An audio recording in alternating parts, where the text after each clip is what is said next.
Seorang warga berteriak dan mengamuk saat kedatangan Presiden Joko Widodo di acara relawan Bobi Nasution di Medan, Sumatera Utara. Kehadiran Presiden Jokowi di acara Rembu Kemerdekaan relawan Bobi Nasution mendapat sambutan meriah dari relawan Bobi. Tapi tiba-tiba acara relawan Bobi Nasution yang dihadiri Presiden Joko Widodo di Gedung Serbaguna Pancing, Medan mendadak riuh. Seorang warga tiba-tiba mengamuk di tengah kerumunan massa.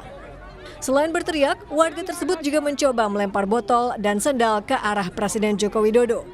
Petugas yang berada di lokasi langsung sigap mengamankan warga yang mengamuk. Saat diamankan petugas keamanan, pelaku sempat melakukan perlawanan. Wali Kota Medan Bobi Nasution menyayangkan insiden ini dan menyebut jika warga ini diduga mengalami gangguan kejiwaan dan saat ini telah diamankan. Hari ini saya sudah ada di rumah sakit jiwa.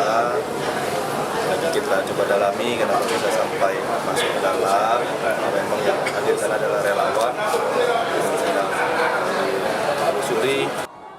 Hingga kini polisi masih mendalami kasus yang sempat membuat peserta acara lain ini resah. Dedi Rizky Ginting, Kompas TV, Medan.